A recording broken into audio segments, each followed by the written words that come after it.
नमस्कार, बहुत स्वागत है आपका। वृषभ राशि। अगर मेहनत करने के बाद भी सफलता नहीं मिल रही तो समझ लीजिए भाग्य थोड़ा रूठा हुआ है, भाग्य सोया हुआ है। लेकिन अच्छे दिन की शुरुआत जरूर होती है और भाग्य का साथ भी मिलता है। तो ठीक वैसे ही देवगुरु बृहस्पति भाग्य को जगाने के लिए खुद जो अस्त थे अब उदित होने जा रहे हैं ब्रह्मांड में।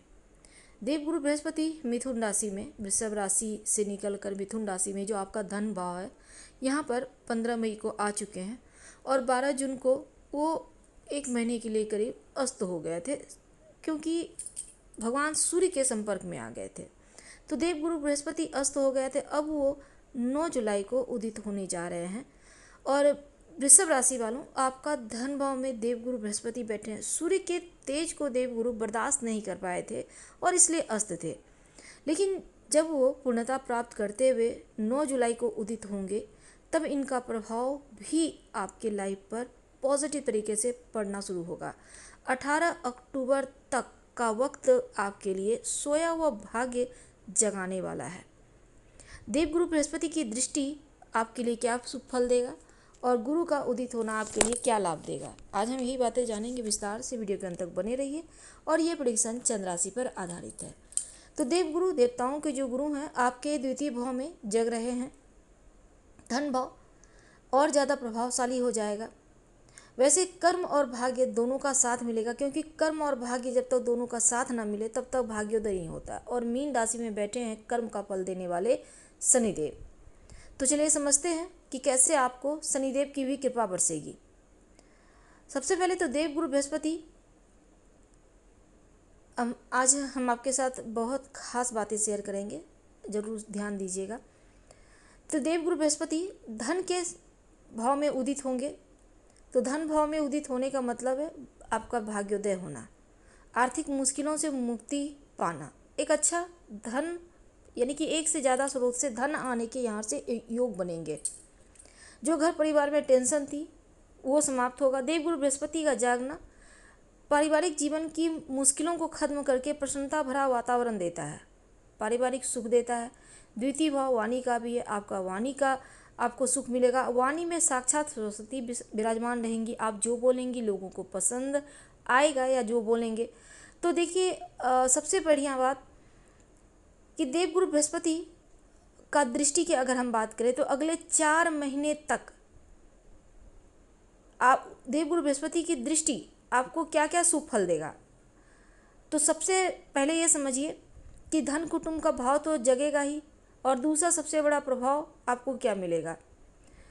जॉब के घर, नौकरी के स्थान पर देवगुरु बृहस्पति की 5वीं दृष्टि आपको प्राप्त होगी। ठीक 7 नंबर जहाँ है, यानी शुक्र का घर है जो वृषभ राशि के स्वामी हैं। लेकिन देवगुरु बृहस्पति का जो ये दृष्टि रहेगा वो शत्रु के भाव पर दृष्टि होगी। लेकिन देवगुरु बृहस्पति और शनिदेव दोनों का आपको शुभ फल मिलेगा। वो कैसे, हम ये समझते हैं, क्योंकि गुरु की दृष्टि शुक्र की राशि पर पड़ेगी जहाँ 7 नंबर की राशि है, और जिस स्थान पर शनिदेव उच्च के होते हैं। अब यहाँ पर स्थिति जब देवगुरु बृहस्पति की दृष्टि पड़ेगी तो शनिदेव का जो फल है वो शुभता में बदल जाएगा। तो छठे भाव पर पहली दृष्टि है, आपका छठा भाव बहुत बेहतर हो जाएगा, मजबूत हो जाएगा। नौकरी में सफलता मिलेगी, रोग चोट ऋण कर्जे शत्रु से मुक्ति मिलेगी, क्योंकि देवगुरु की बृहस्पति की जो दृष्टि है उसमें अमृत बरसता है। जॉब की तैयारी कर रहे हैं, जॉब मिलेगा। और जॉब के साथ एक बार फिर से आप प्रयास करें, अगर नहीं भी मिला है तो ये समय आपके लिए 4 महीने के जो है ना वो वरदान की तरह है। शनिदेव का वरदान भी मिल रहा है और देवगुरु का भी।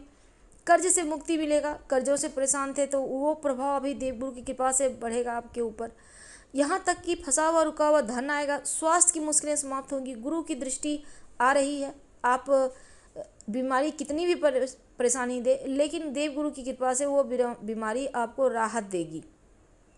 अब देखिए छठा घर का हो गया, शत्रु वगैरह शांत रहेंगे। यहाँ पर गुरु की दृष्टि हमेशा ही अमृत बरसाती है और ये 4 महीने तक इसका प्रभाव रहेगा, ये मान के चलिए। देवगुरु की जो 7वीं दृष्टि है वो आपके अष्टम भाव पर है। अष्टम भाव अनिश्चितताओं का है। शनिदेव जी के जो 11वें घर में बैठे हैं इनकी 10वीं दृष्टि भी आपके अष्टम भाव पर पड़ रही है। तो अष्टम भाव पर शनि की दृष्टि में विष और देवगुरु बृहस्पति की दृष्टि में अमृत। तो अब क्या होगा कि देवगुरु का अमृत तत्व आपके अष्टम भाव को जागृत कर देगा, बाधाएं परेशानियां समाप्त होंगी। देवगुरु की दृष्टि के प्रभाव से शनिदेव की दृष्टि को भंग कर देंगे और कर्म और भाग्य का साथ मिलना शुरू हो जाएगा। जो भी कार्य करेंगे उसमें भाग्य का साथ मिलेगा, भाग्य की कृपा होगी। अगर आप तंत्र मंत्र के क्षेत्र से जुड़े हैं, विशेष सिद्धियां प्राप्त होगी, ईश्वर की प्राप्ति होगी, अनुकूल वक्त है। और अब उनकी एक दृष्टि आपके दसम भाव करियर के भाव पर, तो देवगुरु बृहस्पति की नवम दृष्टि जागृत अवस्था की दृष्टि है, तो ऐसे में भाग्य की दृष्टि है नवम भाव पर। और ऊपर से देवगुरु बृहस्पति जो शनिदेव हैं इस समय वक्री अवस्था में भी हैं, एक घर पीछे का प्रभाव देंगे, यानी कि दसम भाव पर ज़्यादा मजबूती से प्रभाव देंगे शनिदेव आपके लिए, जो अभी वक्री होंगे 13 जुलाई से शनिदेव उस समय से। तो यहाँ पर कर्म क्षेत्र भी आपका मजबूत हो जाएगा, क्योंकि गुरुदेव की दृष्टि में अमृत है। भाग्य जो कमी थी अब वो कमी पूरा होगा, भाग्य का साथ मिलेगा, शनिदेव की कृपा से अधूरी रह गई जो कार्य है वो भी बनेंगे, वक्री हो जाएंगे, दसम भाव में आएंगे, तो कोई अधूरा कार्य इसमें आपका मजबूती से पूरा होगा। और इसके साथ ही आप जो मेहनत करते हैं उसका फल मिलेगा। ये समय बहुत अनुकूल है, क्योंकि देवगुरु देवताओं के गुरु और शनिदेव न्याय के देव दोनों का आपको शुभ फल मिलेगा। तो दसम भाव भी मजबूत हो रहा है। क्या करेंगे, रोज शाम के समय ओम शनिश्चराय नमः इस मंत्र का जप तो आपको लाइफ टाइम करना चाहिए, हमने पहले भी आपको बताया है, क्योंकि शनिदेव आपकी पूरी लाइफ को कैसे चलाना है उन्हीं के हाथों में डोर है। तो आपको ये तो करना है। और साथ ही भगवान शिव की आराधना करें, भगवान शिव को गुरु मानकर उनकी आराधना करें, या फिर आपको जो गुरु मंत्र मिला है उसका आराधना करें। आप शिव जी की आराधना कर सकते हैं, नमः शिवाय का जप कर सकते हैं, आपके लिए बढ़िया रहेगा। तो छठा घर नौकरी करियर आपका मेहनत का फल देगा। 10वां घर भी प्रभावी हो रहा है, तो करियर के मामलों में इस समय आपके लिए बढ़िया है। जो बाधाएं थी, रुकावटें थी, वो समाप्त होंगी, उससे मुक्ति मिलेगी, जीवन आपका बेहतर होगा। तो उपाय जरूर कीजिएगा। हम आपसे विदा लेते हैं। जानकारी अच्छी लगे तो लाइक कर, सब्सक्राइब करें, शेयर करें, कमेंट करें। धन्यवाद।